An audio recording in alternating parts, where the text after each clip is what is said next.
Alors, une fois n'est pas coutume, nous sommes le 26 mai 2014 et je vais commencer par vous lire un passage de la parole de Dieu. Je dis qu'une fois n'est pas coutume dans la mesure où j'ai l'habitude de commencer par mon témoignage et donner ensuite les passages de la parole, mais cette fois-ci je commence par donner le passage d'Éphésiens 1, verset 16 à 23. Donc, enfin, je ne vais vous lire que le verset 16 à 19. Je ne cesse de rendre grâce pour vous, faisant mention de vous dans mes prières, afin que le Dieu de notre Seigneur Jésus-Christ, le Père de gloire, vous donne un esprit de sagesse et de révélation dans sa connaissance et qu'il illumine les yeux de votre cœur, pour que vous sachiez quelle est l'espérance qui s'attache à son appel, quelle est la richesse de la gloire de son héritage qu'il réserve aux saints, et quelle est envers nous qui croyons l'infime grandeur de sa puissance se manifestant avec efficacité par la tenue de sa force. Voilà, je vous vais citer ce passage d'Éphésiens 1, verset 16 à 23, précisément parce que, en parlant d'héritage, je voudrais rendre grâce et gloire à Dieu sur la question de l'héritage à mesure où, bien sûr, en tant que chrétiens, nous sommes les héritiers de Christ, les co-héritiers de Christ. Et j'en veux pour preuve que il y a déjà plusieurs années, mais je tiens à rendre grâce et gloire à Dieu pour cela. Par l'unique grâce de Dieu, l'un des membres de ma famille a eu un héritage un peu particulier et a hérité donc de la grâce de Dieu, et toute la gloire on revient à Dieu en la matière. C'était quelqu'un qui avait fait du bien à ma grande-tante.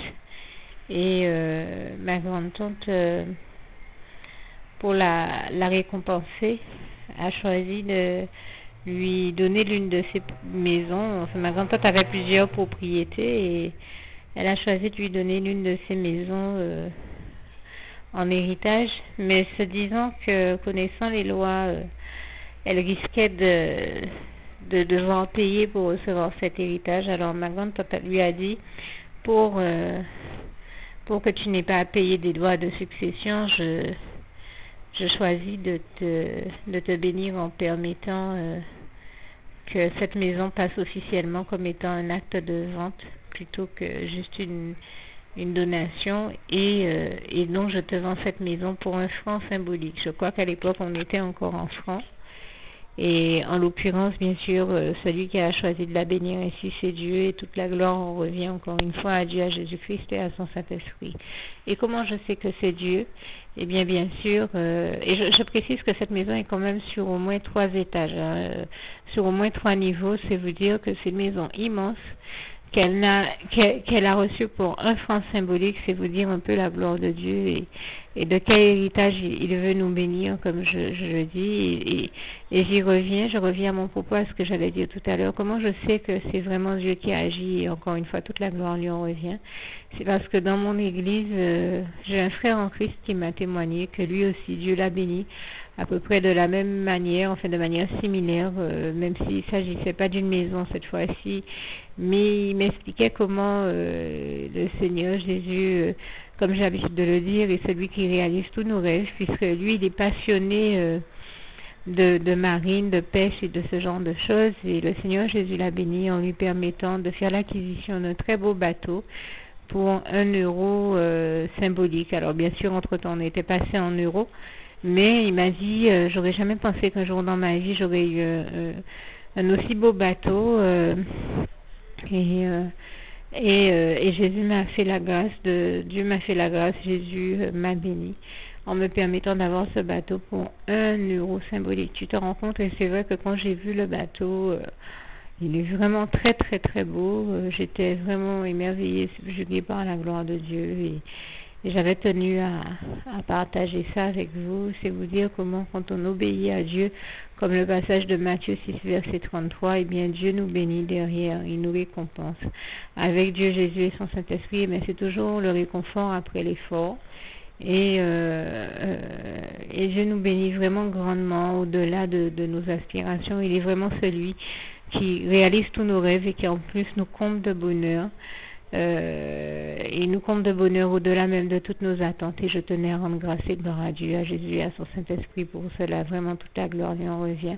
Merci Seigneur, je t'aime et nous t'aimons tous, nous tous tes enfants.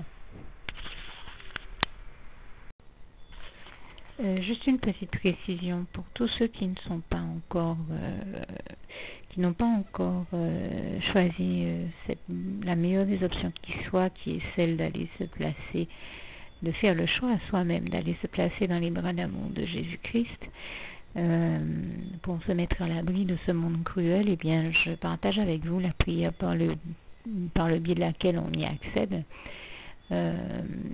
Et commence par vous rappeler également ce passage de Jean 14 verset 6 où il est écrit que Jésus-Christ est le chemin, la vérité et la vie. Nul ne vient au Père, Dieu, sans passer par le Fils Jésus-Christ, bien sûr. Je le dis à ma manière, vous regarderez comme il est actuellement écrit dans vos Bibles là encore. Et donc, n'hésitez pas à ouvrir vos cœurs à Dieu, à Jésus, à son Saint-Esprit, à être sincère avec lui et à lui adresser la prière qui suit, à lui dire tout simplement, Éternel mon Dieu, Seigneur Jésus-Christ, moi, un tel, vous dites votre nom et votre prénom, je t'accepte aujourd'hui comme mon sauveur personnel, le seul maître et roi de ma vie. Je remets toute ma vie entre tes mains puisqu'elle t'appartient, Éternel mon Dieu, puisque tu l'as créée, cette vie. Donc tu en es donc le seul maître et propriétaire comme de tout ce qui existe dans tout l'univers. Je remets donc toute ma vie entre tes mains, je te la donne. Merci, Éternel mon Dieu, aussi de permettre que cette vie que tu m'as donnée continue à être à ta gloire et que je continue à te servir, à t'appartenir pour l'éternité, d'éternité en éternité. Merci aussi, Seigneur, de faire que je continue donc à te servir et à t'appartenir pour l'éternité, d'éternité en éternité. Et aussi, Seigneur, de m'accorder la grâce de ton pardon et de ta miséricorde pour tous les péchés que j'ai commis tout au long de ma vie, jusqu'à la date d'aujourd'hui incluse. Et c'est au nom puissant du Seigneur Jésus-Christ que j'ai fait cette prière. Et à vous tous qui avez fait cette prière, je vous dis que Dieu vous bénisse abondamment, puissamment, richement, et surtout n'hésitez pas à la partager avec tous vos proches et contacts, amis, membres de vos familles, collègues, bien-aimés, tous ceux que vous aimez, et surtout tous ceux à qui Dieu vous mettra à cœur, avec qui Dieu vous mettra à cœur de la partager. Et comme j'aime à le dire, si vous n'avez pas encore pris le temps de faire cette prière, comprenez bien que voilà, ça ne vous coûte rien de la faire, c'est gratuit, c'est indolore, et que voilà, vous n'êtes pas obligé de me croire, mais moi il m'est arrivé tout comme vous de devoir faire cette prière un jour dans ma vie, et quand on m'a proposé de la faire, je me suis dit, et si c'était vrai, et si c'était vraiment Dieu qui, par ce biais-là, m'appelait à lui et me demandait de lui donner ma vie, de l'accepter, c'était Jésus qui était en train de vraiment me tendre la main et qui était en train de me demander de l'accepter comme mon sauveur personnel, je ne pourrais pas passer à côté de l'occasion de lui dire oui, parce qu'il faut aussi que je reste ouvert ou ouverte à ce que Dieu peut avoir à me dire. Il faut que je garde mon cœur et mon intellect ouvert à ce que Dieu peut avoir à me dire. Donc je me suis dit, je ne peux pas courir le risque de passer à côté de mon éternité, de passer à côté des meilleures choses de la vie, surtout si le maître et créateur de la vie m'appelle et cherche à me sauver. Pour être sauvé, il faut bien que je lui dise oui, que je souhaite qu'il me sauve. Oui, Seigneur Jésus-Christ, je t'accepte comme mon sauveur personnel. Et c'est le sens de cette prière. Et comme je dis, elle ne nous coûte rien à faire. Et puis surtout, moi je vous dis, du jour où je l'ai faite, j'ai vu Jésus changer ma vie en mieux sur tous les plans. Et donc je crois que ça ne vous coûtera rien, ça ne vous coûte rien vous non plus de la faire et puis d'expérimenter, de regarder comment les choses vont se dérouler dans votre vie, de regarder Jésus changer votre vie en mieux, à vous aussi. Et voilà, d'en faire l'expérience. Et pour en faire l'expérience, il faut commencer par faire cette prière. Donc si vous ne l'avez pas encore dite, réembobinez tout simplement cette vidéo ou ce document si vous préférez. Réécoutez-le et dites avec moi la prière que vous m'avez entendu mentionner. Et n'oubliez surtout jamais que tout est possible à celui qui croit en Dieu, en Jésus-Christ et en son Saint-Esprit, comme il est écrit en Marc 9, verset 23, et que tout est possible à Dieu, comme il est écrit en Marc 10, verset 27. Que Dieu vous bénisse donc et à bientôt.